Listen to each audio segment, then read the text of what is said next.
For the people of Europe, the long wait is over. The tension, the fear, the anxiety of a decade has lifted. The pace of history had accelerated in the last year, taking the continent on a roller coaster ride of emotions.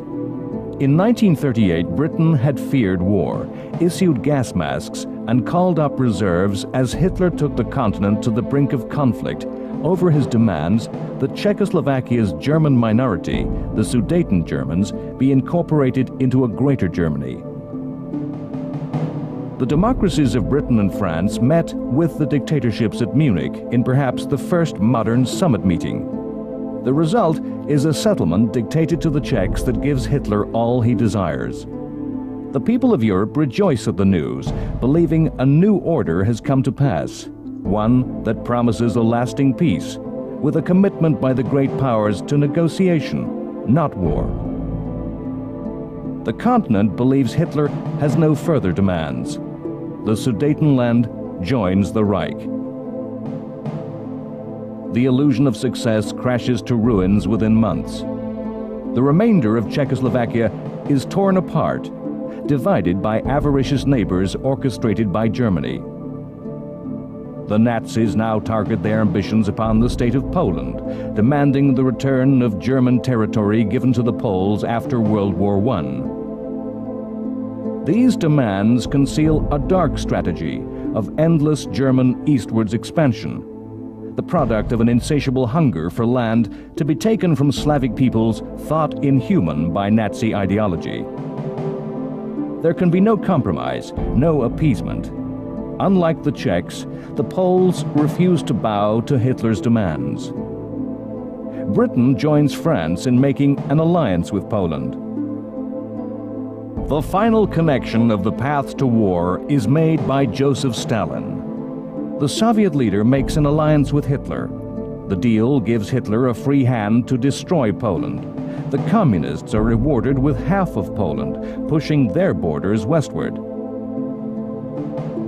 In just weeks, the Polish state is torn apart, destroyed, either subsumed into the German Reich as German territory or subjected to the darkness of occupation by either Nazi or Soviet troops. The Allies stand helpless as the country they promised to aid is overwhelmed.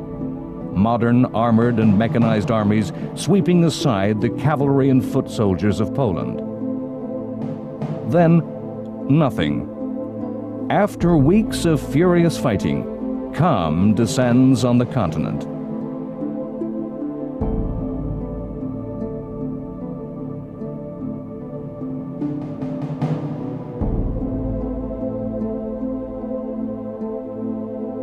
The time that followed the destruction of Poland in just 5 weeks of frenetic activity came to be called the Phony War, the war that wasn't really happening. Now imagine me in the Maginot Line, sitting on the mine in the Maginot Line. Now it's turned out nice again, the army life is fine. The phrase was coined in the United States. Britain talked about the Boer War and the Twilight War. The French talked of La Drôle de Guerre. In Germany, they called it the Sitzkrieg. France and Britain demonstrated their decision to end appeasement and honored their decisions to aid Poland. But the democracies did little to actually help Poland in any material way. They did little that could indirectly help the Poles by distracting or diverting Hitler's attention.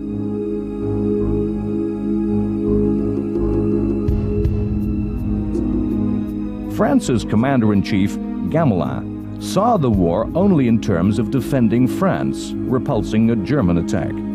This mentality spread down throughout the French army. No attempt was made by France's heavy artillery to shell German industrial towns, which were well within range.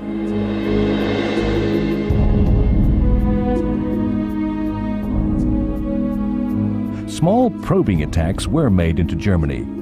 When the French reached the Siegfried Line, fortifications which were the German equivalent of France's Maginot Line, they stopped. The inactivity, the passive waiting, sapped the moral strength and the will of the French army, demoralizing the many thousands of reservists summoned away from their civilian lives. Britain proved equally reluctant to engage the Germans. Britain, in particular, was seized by fear of air raids. A proposal by the RAF to set alight the Black Forest was rejected, the bombing of German arms factories forbidden as an attack on private property. A proposal by Churchill to mine Germany's rivers, important arteries to the economy of the Reich, was rejected by both Britain and France on the grounds that reprisals might be provoked.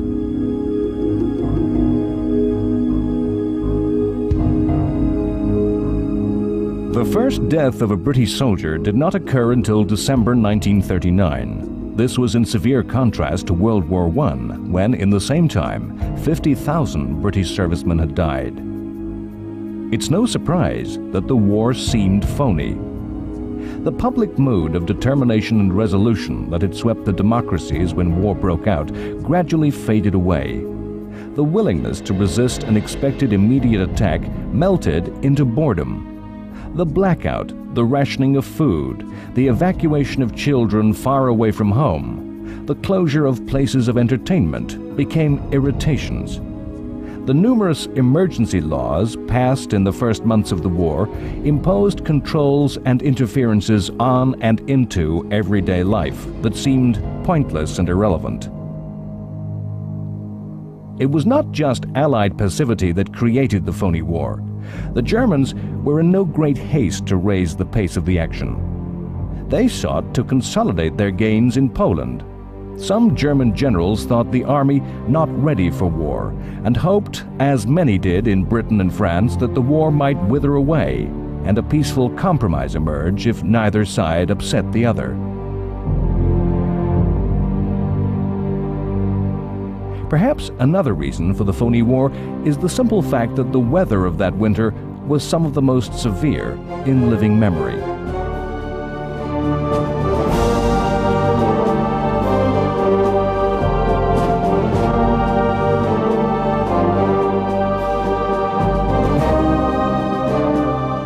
It was only upon the oceans did the war seem real, not phony.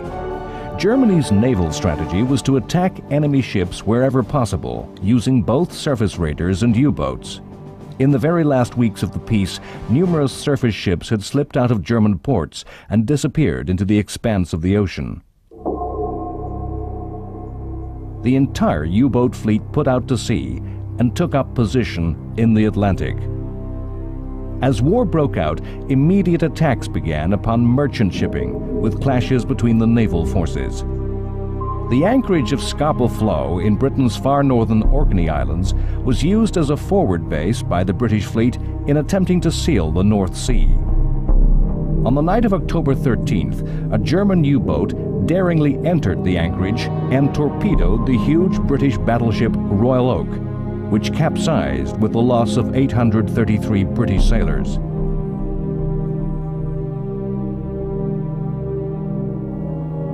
In the coming war, the U-boat and the aircraft carrier would become the dominant weapons of naval warfare. But the first encounters of the war at sea involved surface action. Germany had built a fleet of large ships, surface raiders, designed to make long cruises into the oceans, sinking and destroying merchant trade. One such ship was the Admiral Graf Spee. She had sunk Allied shipping in the Indian Ocean and off the coast of South America had fought a battle with British forces, which she had powerfully outgunned. Engine problems forced the Graf Spee to take refuge in the neutral Uruguayan port of Montevideo. In classic subterfuge, the ships of the Royal Navy used false signals to convince the Germans that a massive British fleet was assembling over the horizon. The Germans chose to scuttle the Graf Spee. The encounter was presented to the British people as a great victory.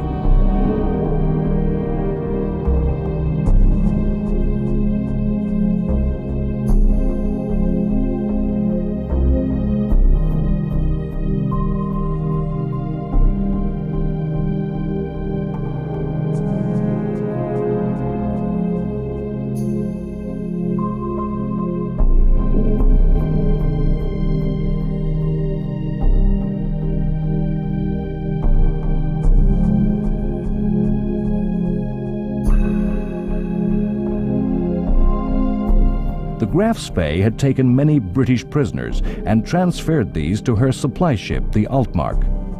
Altmark was cornered off the coast of Norway and took refuge in neutral Norwegian waters.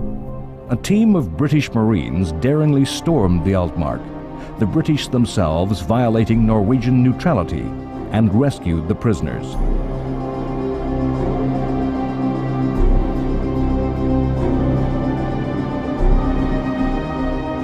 Britain had learned some of the lessons of World War I and immediately introduced convoys against U-boat attack, resources restricting the extent to which escorts could be provided.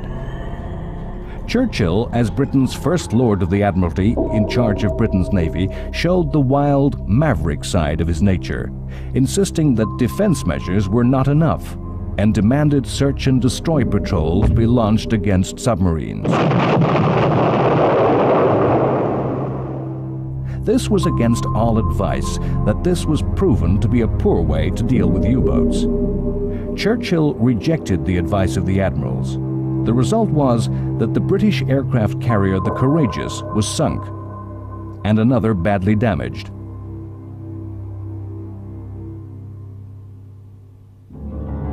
War was being fought on land, in Europe, in the forests of Finland.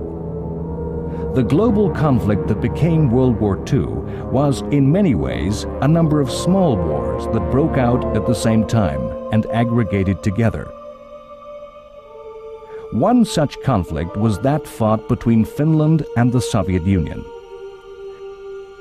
The fighting that broke out at the end of November 1939 was the direct outcome of the Nazi-Soviet pact, in which Stalin demanded Finland become part of Russia's sphere of influence. The fighting was a result of Finland's rejection of Stalin's demands that their shared frontier be moved further into Finland and that Finnish islands be given to the Soviet Union. The Russians feared invasion and wanted to push their borders further west as they had done in Poland. Stalin was prepared to offer compromise, but the Finns saw the USSR as an implacable enemy and believed that concession would only bring further Soviet demands. Russian forces attacked across the whole length of the border. The Soviet Union mounted a full invasion of Finland. The Russian soldiers were told that Finnish workers would rise to welcome them as liberators from capitalism. The Finnish army was small and poorly equipped in nearly every aspect. However, its troops had been intensively trained to operate in their native forest terrain, to operate in the dense woods of summer and the depths of winter snows. What's more, the Finnish soldiers were motivated by a fierce and determined patriotism.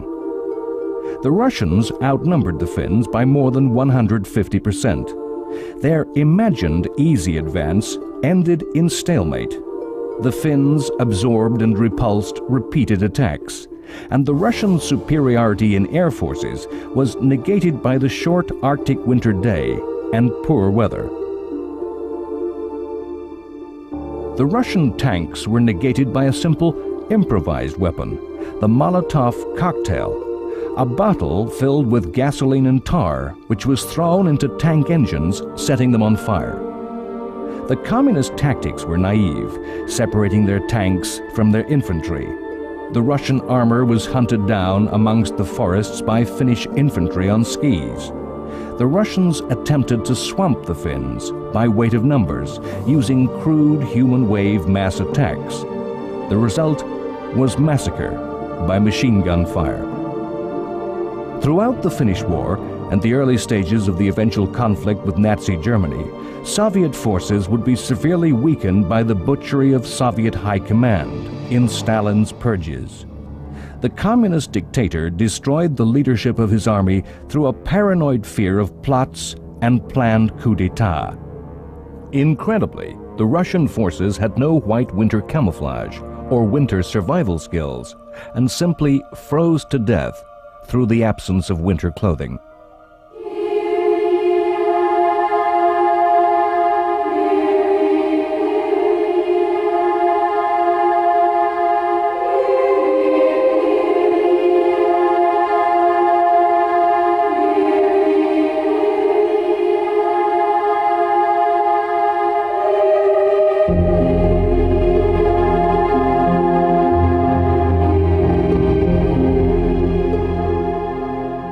Finland appealed to the League of Nations. In its last major intervention in world affairs, the League proved as impotent as ever to prevent the war.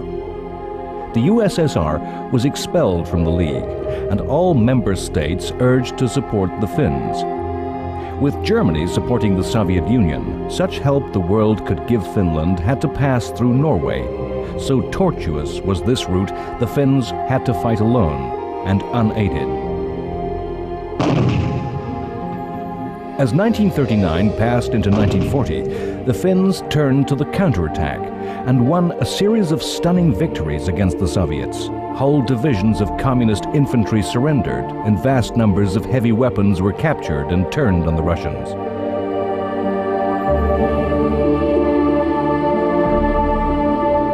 The Finnish successes brought the Russians to the negotiating table. They also made the Finns believe that ultimate victory was possible, and led them to push for a hard bargain with the Soviet Union.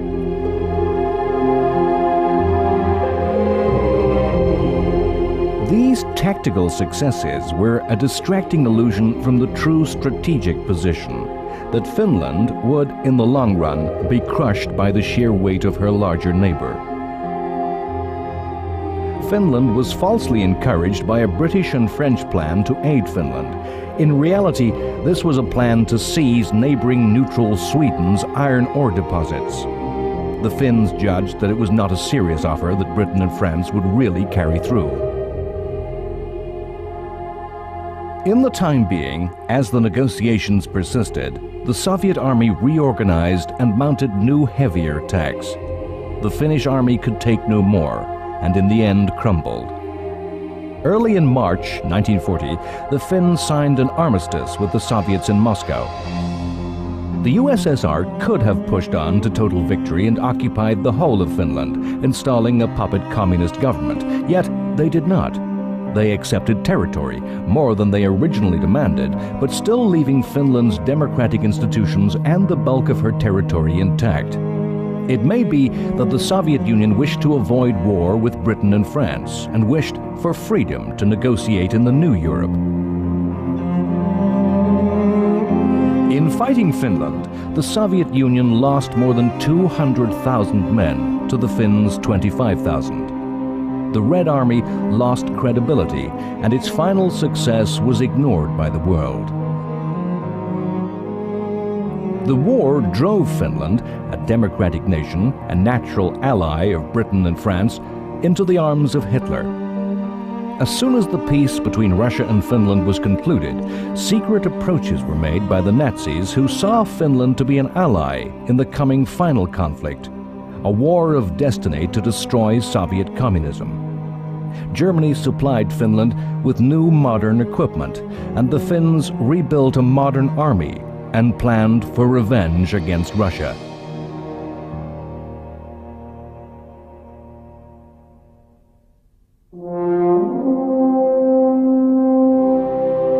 The armies of 1939, the armies which took their place in northern France, represented a way of fighting war, a relationship between the armed forces and society that is almost impossibly remote to the present. The British force that was slowly, unit by unit, being ferried across the Channel to the fields of northern France went under the title of the British Expeditionary Force. It went under the same name as that borne by the British Army in the First World War. The army resembled that of 1918 in more than just name. In appearance and mindset, in philosophy, in the mental framework of the senior officers, it was a war equipped to bring victory in 1918. It is a fact of military history that victorious armies prepare for their next war by anticipating an exact replica of the past. One of the first acts of the army was to prepare trench lines, constructing the defensive positions which had dominated the fighting 20 years before. Initially, in the month following the outbreak of war, the BEF comprised of little more than 150,000 men. It was placed along the Belgian border between two French armies and under the overall command of French generals. In addition, an expeditionary air force was created by the RAF. This had just under 10,000 men, with 12 squadrons of aircraft. This BEF was modern in that it was motorized. Its troops traveled on trucks, not marched on their feet. Its heavy artillery, the big guns, weren't towed by horses. They were mechanized. But the BEF was not an offensive force that could carry the war to Germany. Its strength was diluted, not concentrated into specialized armored units, as had been so powerfully demonstrated by the Germans in Poland. It lacked adequate communications. It was poorly trained. The air component was weak and not integrated to supply any real support for the army.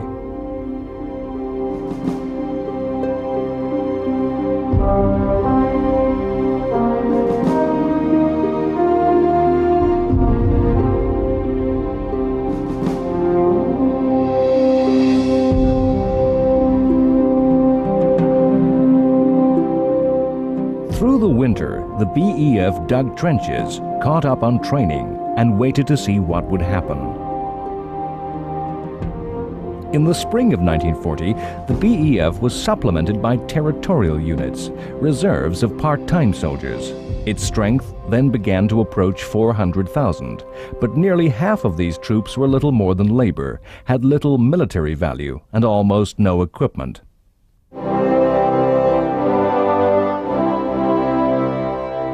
The BEF conformed to the traditional pattern of what Britain expected of its soldiers.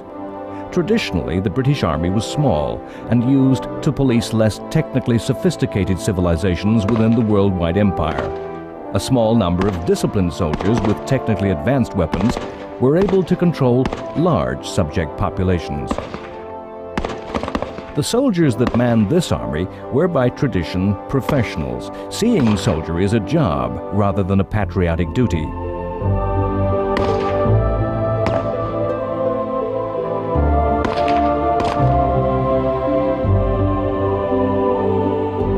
Tanks had been one of the most startling innovations of the First World War.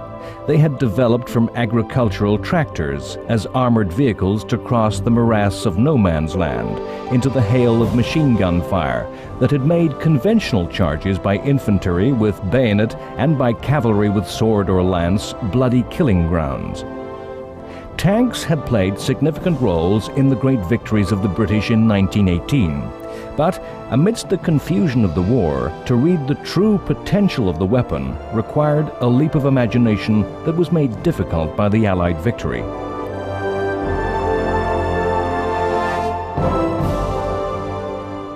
The British Expeditionary Force was a conventional, traditional army that simply added tanks to the normal structures.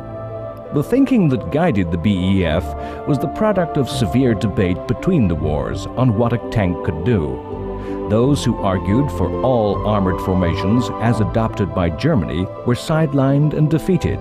So the BEF was an army where infantry fought on foot, guns were towed to battle and dug in for set-piece bombardments, and cavalry, although now in armored vehicles, used lightly armored vehicles that would enable them to fulfill the cavalry's role of scouting and pursuit of defeated infantry.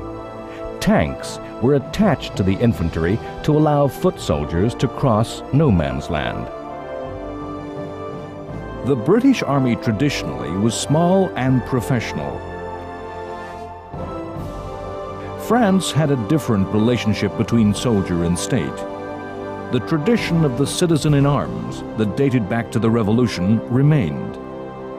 As a continental European power with borders with aggressive neighbors, France had traditionally maintained a large army based upon conscription, upon national service, upon the duty of the citizen to the state.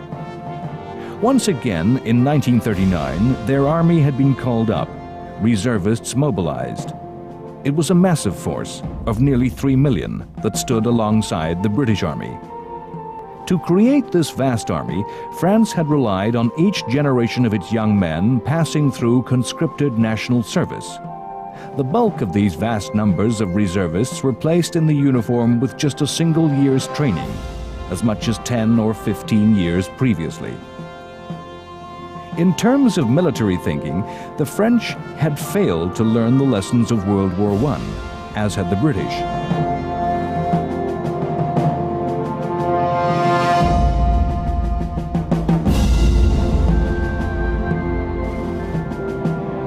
French tanks were over 3,000 in number, the equal of those in the German army, and were technically high in quality.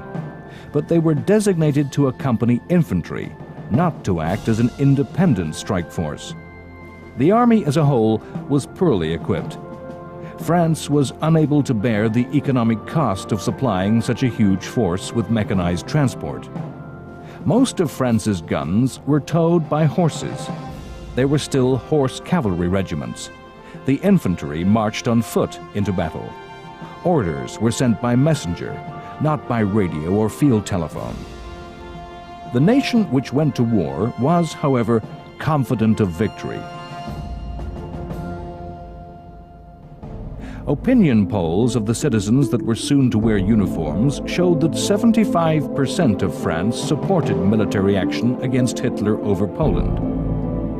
Generals have always stressed the need for focused goals. In this, the French army was devoid of inspiration. Its only goal was to resist.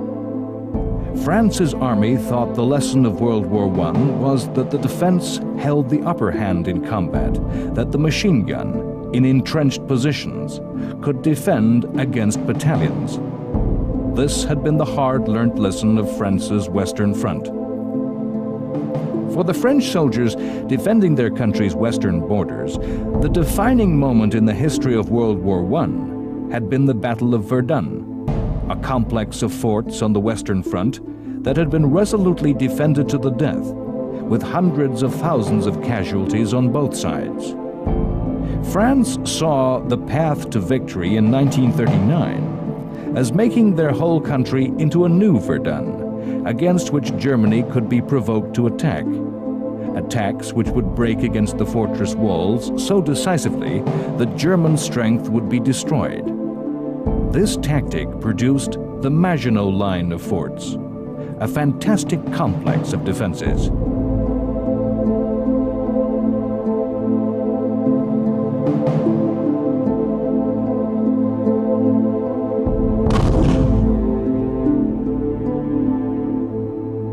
In the spring of 1940, the British Army also sent troops into these forts, and many of the fortifications which British soldiers hastily dug and reinforced were attempts to extend the Maginot Line towards the sea. Economy had ended the line at the Belgian border.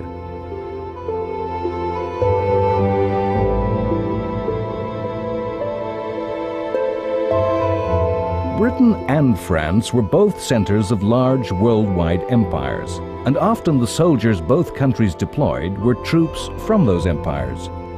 Indian troops were to be seen in the fields of France as part of the British Army. France deployed many troops from its Army of Africa. Some of the forces that were being assembled against Germany were Poles, who had undertaken incredible journeys, escaping via Hungary, Bulgaria, Turkey, and the Middle East to somehow link up once more with their British and French allies.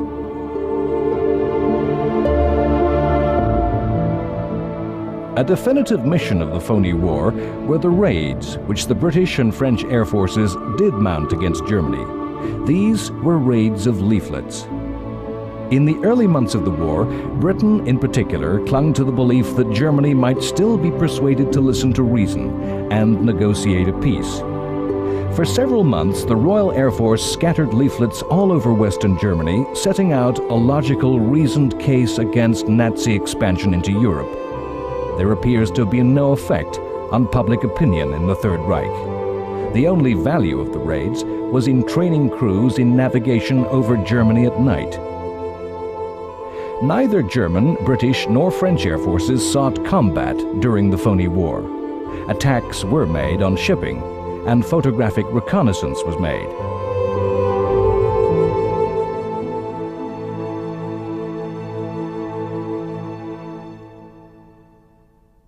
If, during the Phoney War, the events on far distant oceans and peace on the supposed battlefields of Europe seemed remote and disconnected from the everyday experience of the population, so too must have seemed the far distant events of Asia. Few Europeans may have given much thought to the vicious war that was being fought in China by the army of the Empire of Japan. Little did the people of Europe envisage that the war in Asia would link together with the fighting in Europe. Japan was fighting to occupy and control the resources of China, a vast but weak and chaotic country.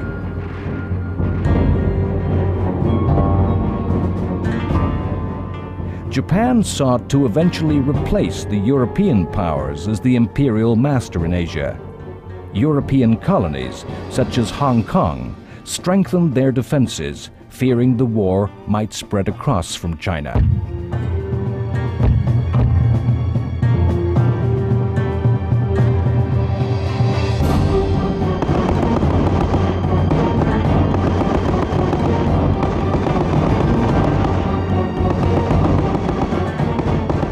That war was itself a complex tangle of wars, a conflict within conflicts.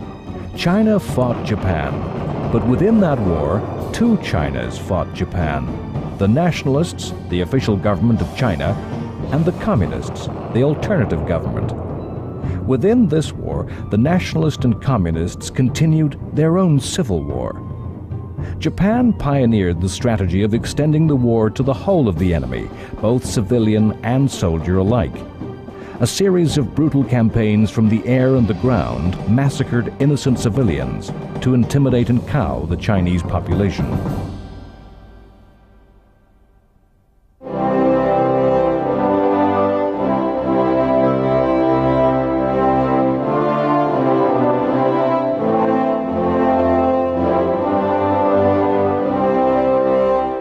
On March 7, 1940, the Queen Elizabeth, then the largest passenger liner in the world, completed its maiden voyage, docking in New York. The liner had dashed across the Atlantic at top speed. The voyage was kept a total secret. The ship had traveled alone, without escort, relying on her high top speed to outrun any possible attack by Germany's U-boats. She was sent to New York to complete fitting out and escape attack by air raids. The enormous size of the liner and her high speed made her as potent a weapon of war as any battleship, delivering the resources of war in vast quantities.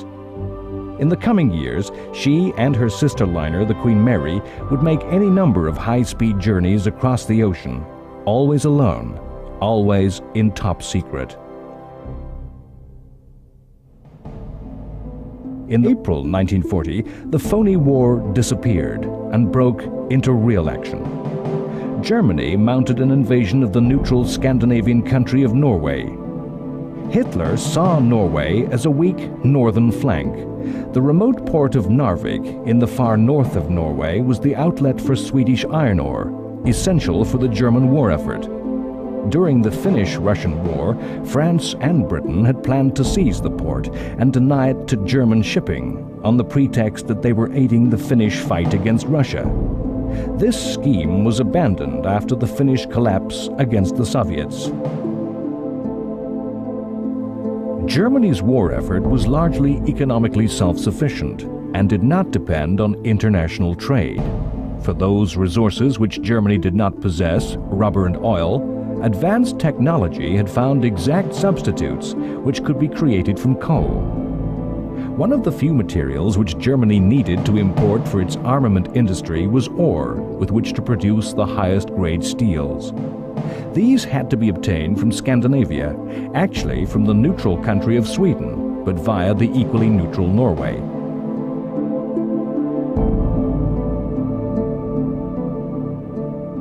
Britain's war of resources was dependent on free Atlantic sea trade. Shipping came under intense attack, and the Battle of the Atlantic between the two navies was to become a crucial conflict of the war.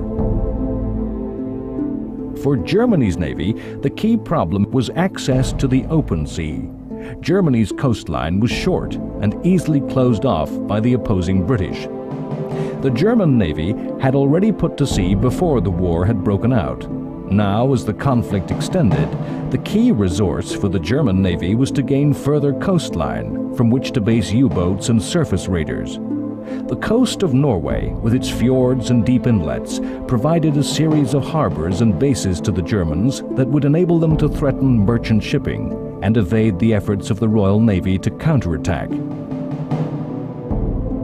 Norway and Sweden were countries walking the tightrope of neutrality. In a war which depended on internationally traded materials, it would be increasingly difficult to remain neutral and have neutrality respected. If Germany violated Norwegian neutrality, so did Britain and France.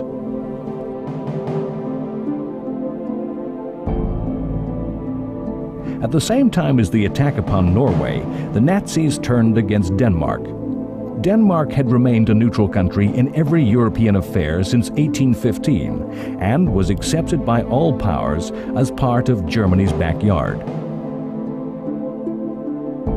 Denmark was by nature pacifist in politics, with the military held in low regard. In 1940, the Danish army was just 14,000 strong, the Navy just 5 ships, the Air Force 50 planes.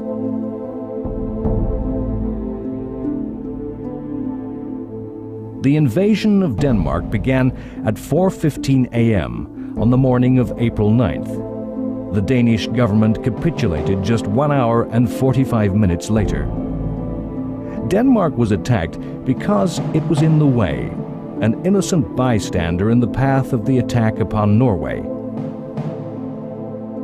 All the countries that were to come under occupation in the war had to choose how to deal with their conqueror. Denmark chose the path of least resistance. As a result of the capitulation, the Danish government retained power over Denmark's internal affairs. The price was what some call collaboration. Yet it was a policy supported by elections. For the Danish population, it was a recipe for survival. Norway had hoped to remain neutral.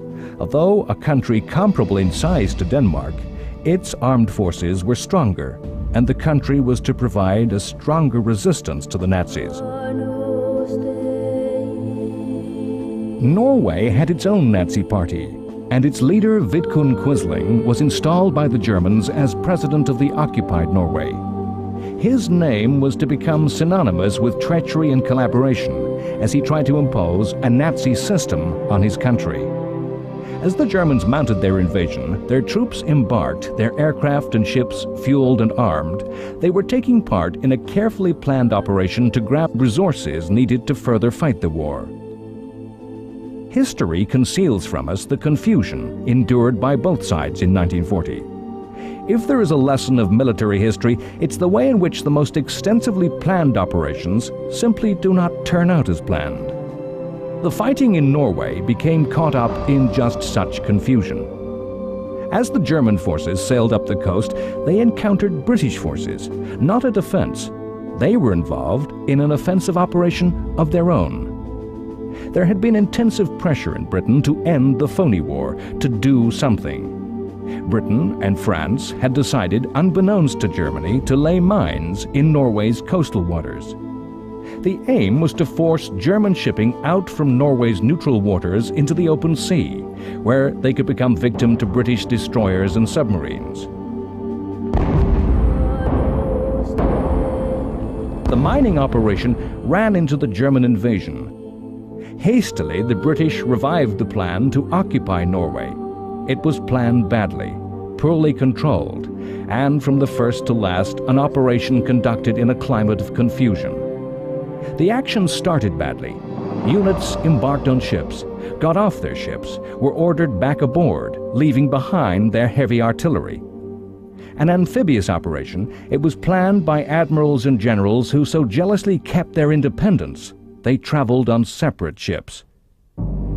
The fighting was to be amongst the subarctic mountains and fjords of Norway, yet ordinary British infantry was pitted in combat against special mountain troops of Germany. Troops were sent without anti-aircraft units, only to be subjected to bear constant Stuka attack. Despite some determined action by the Royal Navy, after having been initially caught off guard when British destroyers completely devastated a large force of German ships, the poorly equipped and organized British troops were pounded from the air and driven to constant retreat by the mountain troops, led by some of Germany's best generals.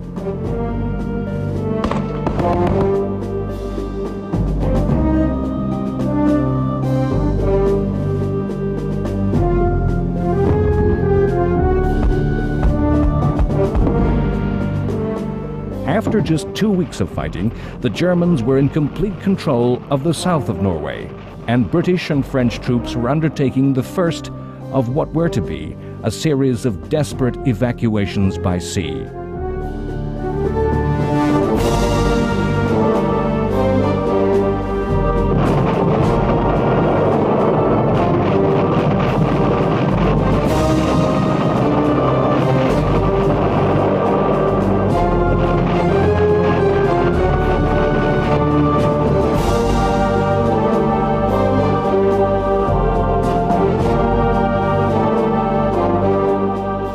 The initiative for this action came from Churchill and displayed Churchill's habit of proposing wild strategic adventures on the fringe of war at its very worst.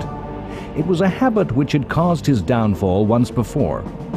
In World War I, just such a similar venture into Turkey at Gallipoli had caused the deaths of many thousands of British troops, and since many of those troops had been from Australia and New Zealand, had even threatened the British Empire.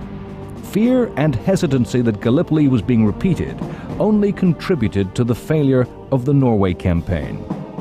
The combination of the utter surprise which the Germans managed to effect and the chaotic organization of the British and French forces meant that just such a fate may have again awaited Churchill. Instead, the events in Norway were to project Churchill to the height of power.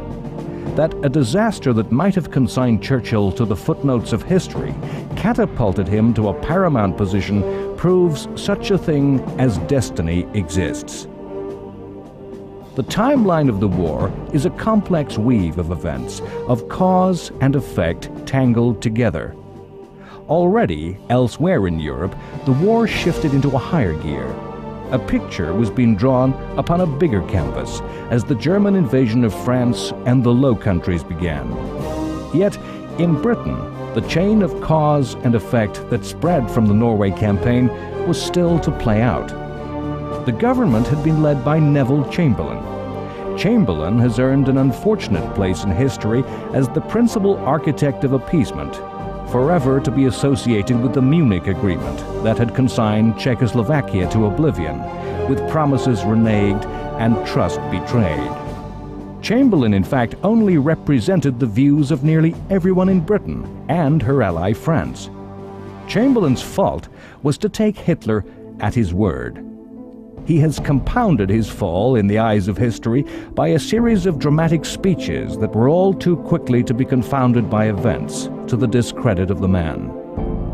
On his return from Munich, describing a meeting with Hitler where the dictator had made a vague agreement never to go to war with Britain, Chamberlain had waved a single sheet of paper and famously promised peace in our time. A principled man, Chamberlain had been devastated by the outbreak of war, seeing it as a failure of his political life. The conduct of the war, its phony nature, was as much a product of Chamberlain's clinging to a desire that somehow a peace might be grabbed, even at that late stage. While Chamberlain led Britain, no bomb ever fell on German territory. After 6 months of the phony war, on April 6th, as the Germans were leading their invasion fleet for Norway, Chamberlain had made a speech where he famously declared, "Hitler has missed the bus." Chamberlain confidently predicted victory, arguing that Hitler had failed to act while Britain and France were still arming for war. Once again, Chamberlain's words were soon to be ridiculed by events as the war began for real. A debate in Britain's House of Commons was called to discuss the Norwegian campaign. The House met for 2 days in continuous session. Member after member rose to criticize Chamberlain. Aged war heroes came to the house in uniform and medals and stood in condemnation. Famously, Leo Amery, one of the most senior members from Chamberlain's own Conservative Party, quoted words from Oliver Cromwell, spoken in the House 200 years previously. Pointing at Chamberlain, he said, "You have sat too long for any good you have been doing. Depart, I say, and let us have done with you. In the name of God, go." A vote followed. Chamberlain's party deserted him, and the government's majority of 200 was cut to 81. The result stunned Chamberlain, and, visibly shaken, he left the house with chants of "Go, go, go," resounding in the chamber. Chamberlain, in fact, did not relinquish power easily. He asked the opposition parties, principally the Labour Party, to join a coalition government. The Labour leader Attlee refused, saying Labour would only serve under a different Prime Minister. Chamberlain held a meeting with King George VI, Churchill, and the most senior minister Lord Halifax, who was Britain's Foreign Secretary. Halifax was the choice of those in government to succeed Chamberlain. The King asked Halifax to form a government. Halifax declined. Uncharacteristically, Churchill achieved his life's ambition by remaining silent. Churchill was chosen because of his dissociation from the politics of appeasement. He alone, of politicians outside the central establishment of British politics, had an arsenal of political and strategic creativity, coupled with instinctive, innate, and powerful talent for the game of war. He himself later remarked on his taking office, "I thought I knew a great deal about it all, and I was sure I should not fail." As he became British Prime Minister, Churchill regarded himself as fulfilling a personal destiny. Churchill's rise to power was the last act of a course of events started by the fighting in Scandinavia.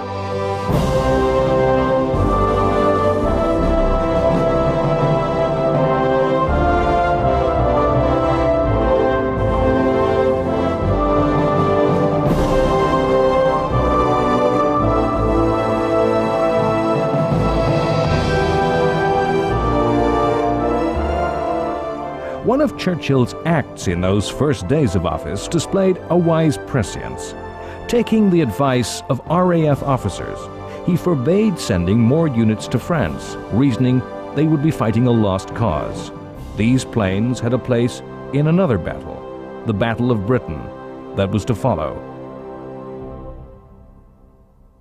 Churchill was a natural leader, a natural strategist, but in those first days he was incapable of influencing events. Already, history was swirling about Britain, her leader, and her people. History which was already swamping Britain's French allies under an avalanche of war. Next time, on World War II, The Complete History. The population of Europe comes to yearn for the years of the Phoney War, as all expectations of victory, all predictions of how things will be, are wiped away in weeks. As the German success in Poland is repeated and magnified by a new, ever greater blitzkrieg of armored war. The Maginot Line is bypassed, and the British and French armies are drawn into a simple German trap, cut off, surrounded, with their backs to the sea.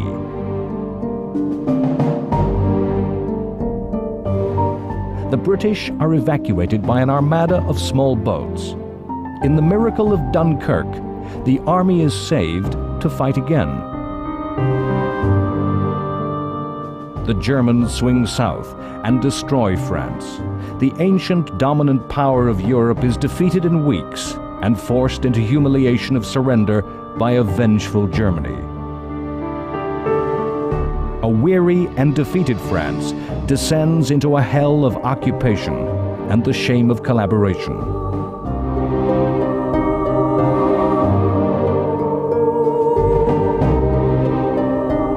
Britain now stands in its direst hour, alone, weak, separated by only 20 miles of sea from her Nazi enemy.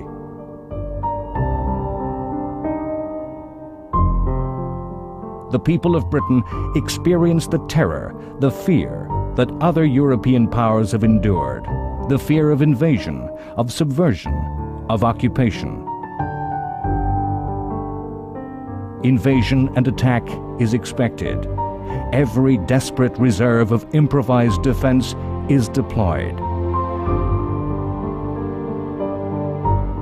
Hitler offers peace once more.